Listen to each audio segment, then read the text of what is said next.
BBC বাংলার সান্ধ্য অধিবেশন প্রবাহতে আপনাদের স্বাগত। আজ আপনাদের সাথে লন্ডন স্টুডিও থেকে আছি মানসী বড়ুয়া।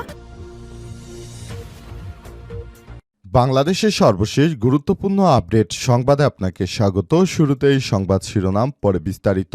প্রথমেই জানাবো আমাদের হাতে থাকা সর্বশেষ গুরুত্বপূর্ণ সবথেকে তাজা আপডেট সংবাদ। মারা গেছেন কারাবন্দী হলমার্ক গ্রুপের এমডি তানভীর। ঋণ জালিয়াতির দায়ে কারাবন্দী হলমার্ক গ্রুপের ব্যবস্থাপনা পরিচালক এমডি মোহাম্মদ তানভীর মাহমুদ আজ মারা গেছেন। ঢাকা মেডিকেল কলেজ হাসপাতালে চিকিৎসাধীন অবস্থায় তার মৃত্যু হয়েছে। সহকারী কারা মহাপরিদর্শক উন্নয়ন মোহাম্মদ জান্নাতুল ফরহাদ জানিয়েছেন, অসুস্থ বোধ করলে তাকে ঢাকা মেডিকেল কলেজ হাসপাতালে পাঠানো হয়, এরপরই সেখানেই তার মৃত্যু হয়েছে। এরপর জানাবো বিজয়ের মাসে বিএনপির বিশেষ কর্মসূচি ঘোষণা। বিজয়ের মাস জুড়ে ডিসেম্বরে দেশব্যাপী বিশেষ কর্মসূচি পালনের ঘোষণা দিয়েছে বাংলাদেশ জাতীয়তাবাদী দল বিএনপি। আজ গুলশানে বিএনপির চেয়ারপারসনের রাজনৈতিক কার্যালয়ে এক সংবাদ সম্মেলনে এই কর্মসূচির ঘোষণা দেন দলটির মহাসচিব মির্জা ফখরুল ইসলাম আলমগীর। কর্মসূচি অনুযায়ী ৫১ কালুরঘাট থেকে বিএনপি এই কর্মসূচি শুরু করবে। এদিকে সবুজ সংকেত পেলে খালেদা জিয়াকে বিদেশে নেওয়া হবে বললেন doctor Zahid Hossain. BNP chairperson ও সাবেক প্রধানমন্ত্রী বেগম খালেদা জিয়ার শারীরিক অবস্থার পরিস্থিতি আগের মতোই বলে জানিয়েছেন তার ব্যক্তিগত চিকিৎসক ডাক্তার এজেডএম জাহিদ হোসেন। তিনি বলেছেন, মেডিকেল বোর্ড এবং তার পরিবার থেকে সবুজ সংকেত পেলেই তাকে লন্ডনে উন্নত চিকিৎসার জন্য নেওয়া হবে। জানাবো কালো টাকা লুটের অস্ত্র মামলা হুমকি হতে পারে এবারের নির্বাচনে। বাংলাদেশ জাতীয় সংসদ নির্বাচনের দিন গণভোটের আয়োজনের কোনো পূর্ব নজির নেই। এমন পরিস্থিতিতে প্রায় ১৩ কোটি ভোটারের জাতীয় নির্বাচন ও গণভোট একই দিনে আয়োজনে ইসির সক্ষমতা নিয়ে প্রশ্ন উঠছে। ইতিমধ্যে নির্বাচনী আচরণবিধি, আরপিও সংশোধনী ও গণভোট অধ্যাদেশ সহ প্রায় সব গুরুত্বপূর্ণ কাজ সম্পন্ন করেছে নির্বাচন কমিশন ইসি। এবং সর্বশেষ জানাবো ধেয়ে আসছে ঘূর্ণিঝড় ডিটওয়া। তামিলনাড়ু, ভারতের অন্ধ্রপ্রদেশ এবং পুদুচেরিতে রেড অ্যালার্ট জারি, বাতিল অর্ধশত ফ্লাইট। ভারতের উপকূলের দিকে ক্রমশ ধেয়ে আসছে ঘূর্ণিঝড় ডিটওয়ার। এ কারণে দেশটির দক্ষিণাঞ্চলীয় রাজ্য তামিলনাড়ু, অন্ধ্রপ্রদেশ এলাকায় রেড অ্যালার্ট জারি করেছে ভারতের কেন্দ্রীয় সরকার। এছাড়াও কেন্দ্রশাসিত অঞ্চলগুলোর পুদুচেরিতেও জারি করা হয়েছে একই সতর্কতা। ঘূর্ণিঝড়ের প্রভাবে ইতিমধ্যেই উপকূলীয় অঞ্চলে বৃষ্টি ও দমকা হাওয়া বাড়ছে, আর এরই জেরে বাতিল হয়ে গেছে বহু ফ্লাইট। প্রিয় দর্শক, একই ঘটনা ঘটেছে গতকাল শ্রীলঙ্কায়। সেখানে এই ঘূর্ণিঝড়ের কারণে বন্যার সৃষ্টি হয়েছে এবং ১২৩ জন মারা গেছে। পুরো দেশে সেখানেও রেড অ্যালার্ট জারি করা হয়েছে। এতক্ষণ শুনছিলেন সংবাদ শিরোনাম, এবারে বিস্তারিত। তবে তার আগে বন্ধুরা, অনুরোধ থাকবে এই সংবাদটিতে একটি লাইক দিন। এই চ্যানেলে আপনি নতুন হয়ে থাকলে আমাদের সংবাদটি দেখতে দেখতে চ্যানেলটি সাবস্ক্রাইব করে রাখুন। কমেন্ট করে বন্ধুরা আপনার মূল্যবান মতামত জানিয়ে দিন আপনি বিশ্বের কোন দেশ থেকে বা বাংলাদেশের কোন স্থান থেকে আমাদের সংবাদটি দেখছেন এবং শুনছেন। আর বন্ধুরা, এই সংবাদটি আপনার সোশ্যাল মিডিয়া ফেসবুকে শেয়ার করে বন্ধুদেরও দেখার সুযোগ করে দিন। গাজা যুদ্ধে আপনি যদি নিরীহ ফিলিস্তিনিদের ভালোবেসে থাকেন, কমেন্টে ইয়েস লিখে বিশ্ববাসীকে জানিয়ে দিন। সংবাদটি আপনার সোশ্যাল মিডিয়া ফেসবুকে শেয়ার করে বন্ধুদেরও দেখার সুযোগ করে দিন। এবারে বিস্তারিত। মারা গেছেন কারাবন্দী হলমার্ক গ্রুপের এমডি তানভীর।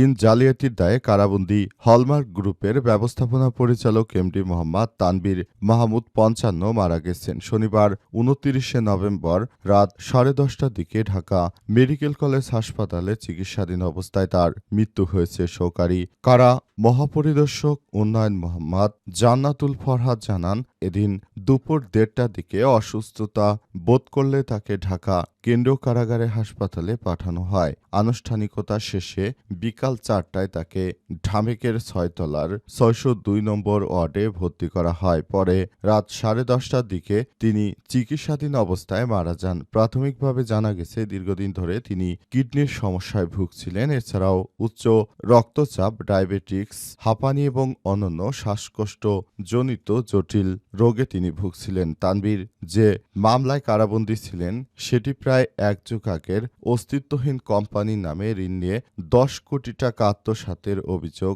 ওই মামলা হয়। মামলায় ২০২৪ সালের ১৯শে জুন রায় দেয় আদালত। এতে তানভীর মাহমুদ এবং তার স্ত্রী, কোম্পানির চেয়ারম্যান জেসমিন ইসলাম সহ ৯ জনের যাবজ্জীবন কারাদণ্ড দেওয়া হয়। ঢাকার প্রথম বিশেষ জজ আদালতের বিচারক মোহাম্মদ আবুল কাশেম এই রায় ঘোষণা করেন। এর আগে সোনালী ব্যাংক থেকে প্রায় ৪,০০০ কোটি টাকা ঋণ নিয়ে আত্মসাতের ঘটনায় ২০১২ সালে হলমার্ক গ্রুপের মালিক, কর্মকর্তা ও সোনালী ব্যাংকের কর্মকর্তাদের বিরুদ্ধে ১১টি মামলা করা হয়। সব মামলার মধ্যে কয়েকটি রায় হয়েছে। যেসব মামলায় তানভীর মাহমুদ বা জেসমিন ইসলাম আসামি ছিলেন না, এই দম্পতির সাজা হয় ২০১২ সালের ৪ অক্টোবর রাজধানী রমনা থানায় করা দুদকের মামলায়। অবশেষে এই জালিয়াতি চক্রের প্রধান জেলখানায় অসুস্থ হয়ে মারা গেছেন।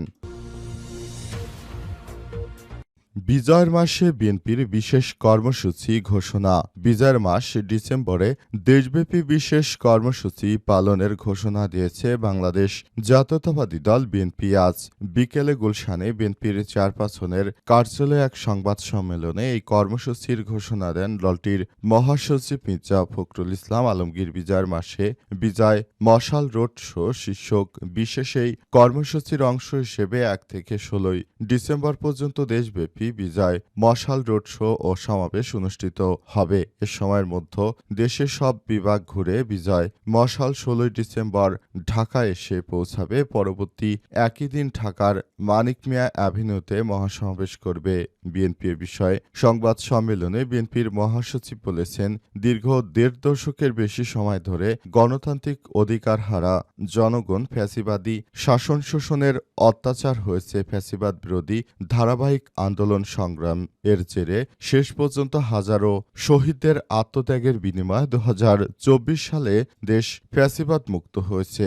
গণতন্ত্রকামী স্বাধীনতা প্রিয় দেশবাসীর কাছে ফ্যাসিবাদ মুক্ত বাংলাদেশ বিজয়ের আনন্দ ভিন্ন মাত্রা যোগ করেছে। দেশ ও জনগণের বিজয়ের এর আনন্দঘন উপলক্ষে আরও বর্ণিল, আনন্দময় এবং অর্থবহ করতে এবার বিএনপির সারা দেশে গৌরবময় ৫৫ মহান বিজয় দিবস উদযাপন, আলোচনা সভা, রোড শোর বিশেষ আয়োজন করা হয়েছে।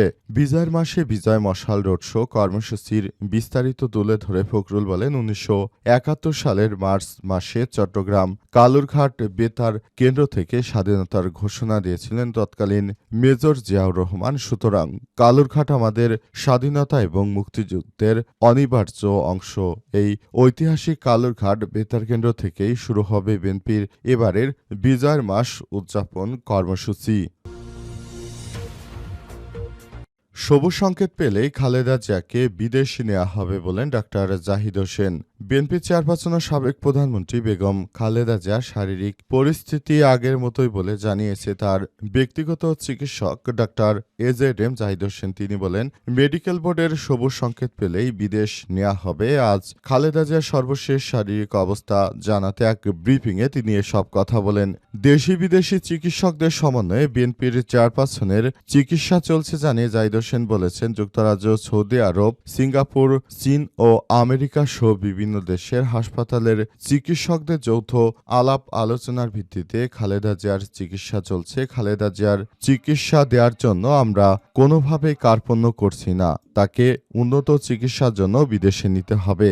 এ সময় তিনি বলেছেন, খালেদা জিয়া খুবই গুরুতর অসুস্থ হয়ে পড়েছে। তাকে উন্নত চিকিৎসা দেওয়ার প্রয়োজন, কিন্তু তার অবস্থা এতটাই খারাপ কন্ডিশনে যে খালেদা জিয়াকে এখন বিদেশে নেয়ার মতো কোনো পরিস্থিতিতে তিনি নেই। তাকে বিদেশে নিতে হলে, উন্নত চিকিৎসা দিতে হলে অবশ্যই তাকে আরেকটু সুস্থ হতে হবে। তা না হলে তাকে বিদেশে নেওয়া যাবে না। কিন্তু দেখা যাচ্ছে অনেকেই খালেদা জিয়াকে দেখার জন্য হাসপাতালে ভিড় করছে, কিন্তু খালেদা জিয়াকে আসলে এভাবে দেখার জন্য ভিড় করলে সেখানে অন্যান্য রোগীরা কষ্ট থাকবে। বিএনপির পরিবারের পক্ষ থেকে সিদ্ধান্ত নেওয়া হয়েছে খালেদা জিয়া একটু সুস্থ হলে তাকে এর আগে যেখানে লন্ডনের একটি হাসপাতালে চিকিৎসা দেওয়া হয়েছে সেই হাসপাতালে পুনরায় আবারও খালেদা জিয়াকে নেওয়া হবে বলে জানানো হয়েছে। কালো টাকা লুটের অস্ত্র হুমকি হতে পারে এই নির্বাচনে। বাংলাদেশের জাতীয় সংসদ নির্বাচনের দিন গণভোটের আয়োজনের কোনো পূর্ব নজির নেই নির্বাচন কমিশন ইসিদের। সুতরাং এবারের নির্বাচনটা তাদের জন্য প্রথমেই বলা হচ্ছে বড় ধরনের চ্যালেঞ্জ বয়ে আনতে পারে, কারণ দেশ জুড়ে বিভিন্ন জায়গা থেকে এসব বিষয়গুলো পরিলক্ষিত হচ্ছে। বলা হচ্ছে এসব বিষয়গুলো তারা খুবই গুরুত্ব সহকারে দেখবে। অন্তর্বর্তীকালীন সরকারের প্রধান উপদেষ্টা প্রফেসর ডক্টর মোহাম্মদ ইউনূসের সরকার ক্ষমতা আসার পর গণ অভ্যুত্থানে যেসব অস্ত্র লুটপাট হয়েছিল সেগুলো তিনি সবগুলো এখনো উদ্ধার করতে পারেননি। তাই বলা যায় এখনো কিছু অস্ত্র দুর্বৃত্তদের হাতে রয়েছে। আগামী জাতীয় সংসদ নির্বাচনে সব অস্ত্র তারা আবার নির্বাচন পণ্ড করার জন্য ব্যবহার করতে পারে। এছাড়াও অনেকেই কালো টাকা ব্যবহার করে আগামী জাতীয় সংসদ নির্বাচনে অনেক সমস্যা তৈরি করতে পারে। সুতরাং সবাইকে আরও বেশি সজাগ দৃষ্টি রাখার আহ্বান জানানো হয়েছে, যাতে করে দেশের অভ্যন্তরে কেউ এই ধরনের বিশৃঙ্খল পরিস্থিতি তৈরি করতে না পারে। সে ব্যাপারে সবাইকে আরও বেশি সতর্ক থাকতে হবে এবং সেই বিষয়টি দেখানো হচ্ছে।